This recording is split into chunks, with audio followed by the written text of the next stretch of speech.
আসসালামু আলাইকুম everyone, welcome to SK cooking recipe.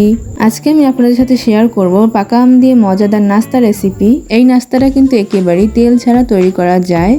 তাহলে আর বেশি কথা না বলেই শুরু করা যাক।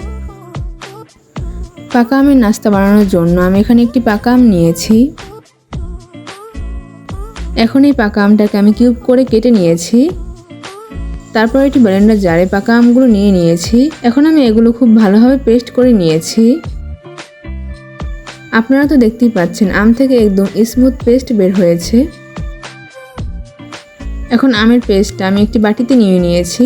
তারপর এর ভেতর এক এক করে দিয়ে দিচ্ছি 2 চামচ পরিমাণ চিনি, একটি ডিম, স্বাদমতো লবণ। এখন সবকিছু হুইস্কের সাহায্যে খুব ভালোভাবে মিশিয়ে নিব।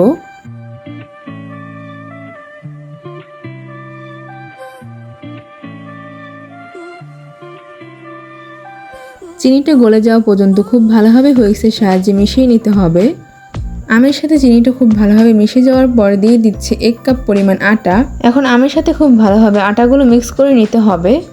তারপর আমি এখানে নিয়ে নিয়েছি লিকুইড দুধ। অল্প অল্প করে দুধ দিয়ে খুব ভালোভাবে মিশিয়ে নিতে হবে।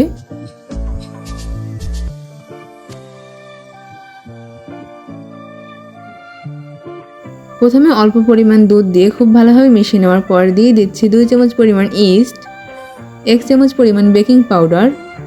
এখন সবকিছু আবার হুইস্কের সাহায্যে মিশিয়ে নিব।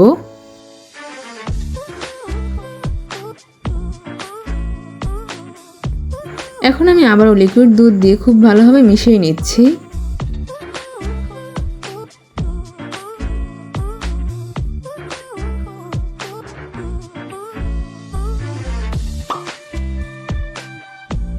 আপনারা তো দেখতেই পাচ্ছেন আমার এখানে 1 কাপ লিকুইড দুধ পুরোটাই লেগেছে। আপনাদের কম বেশি লাগতে পারে। এখন সবকিছু খুব ভালোভাবে হুইস্কের সাহায্যে মিশিয়ে নিতে হবে।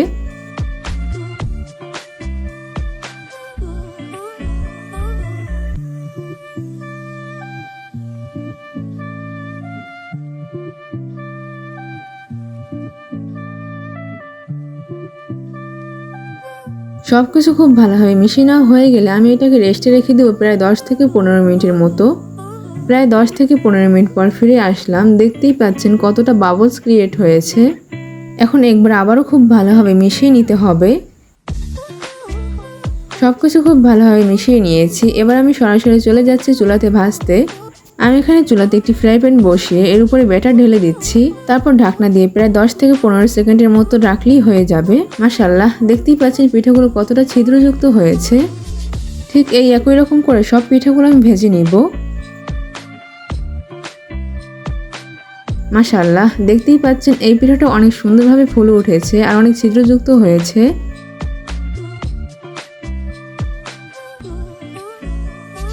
এখন আমি আপনাদেরকে একটু কাছ থেকে দেখিয়ে দিচ্ছি কতটা ছিদ্রযুক্ত হয়েছে।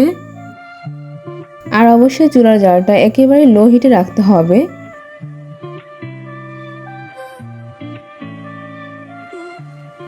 আপনারা তো দেখতেই পাচ্ছেন এই নাস্তাগুলো দেখতে কতটা বেশি লোভনীয় লাগছে আর খেতেও কিন্তু অনেক বেশি মজাদার হয়েছিল। একেবারে পাকা আমের যে ফ্লেভারটা সেটা কিন্তু এই নাস্তা থেকে পাওয়া যাবে। এখন যেহেতু পাকা আমের সিজন, পাকা আমের এই সিজনে আপনি অবশ্যই এই রেসিপিটা বানাতে একদম মিস করবেন না। আর আপনারা দেখতেই পাচ্ছেন নাস্তাগুলো আমি কত সুন্দরভাবে উঠিয়ে নিচ্ছি। আর এই তেল ছাড়া নাস্তাটা আপনি আপনার বাসার সবার সামনে পরিবেশন করতে পারেন আর সবাই কিন্তু খেয়ে অনেক বেশি পছন্দ করবে। তেল ছাড়া এই নাস্তাটি কতটা সুন্দর কালারফুল হয়েছে আর খেতেও কিন্তু অনেক টেস্টি হবে। হাতে যদি আপনার মাত্র 10 মিনিট সময় থাকে আপনিও কিন্তু পাকা আমের এই নাস্তাটি খুব সহজেই বানিয়ে নিতে পারবেন। মাশাআল্লাহ, সবগুলো নাস্তাই কিন্তু একদম পারফেক্ট হয়েছে। আর এই নাস্তাগুলো যদি এভাবে ঢেকে দেওয়া যায় তাহলে কিন্তু খুব ভালোভাবে কুক হয়ে যাবে। আর এই আমের সব নাস্তাগুলো কিন্তু একেবারে অনেক জালিদার হবে।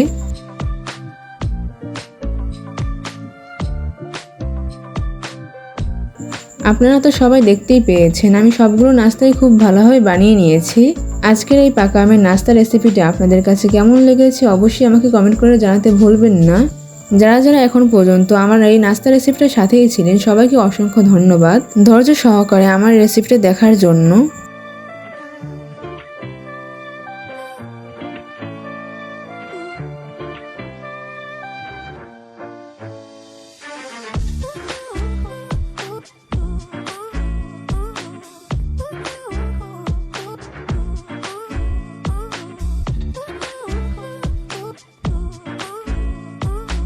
মাশাআল্লাহ, দেখতেই পাচ্ছেন পিঠাগুলো কিন্তু অনেক জালিদার হয়েছে আর এই পিঠাগুলো কিন্তু অনেক সফট হয়েছে। তাহলে আজকে এই পর্যন্তই। সবাই ভালো থাকবেন, সুস্থ থাকবেন। আল্লাহ হাফেজ।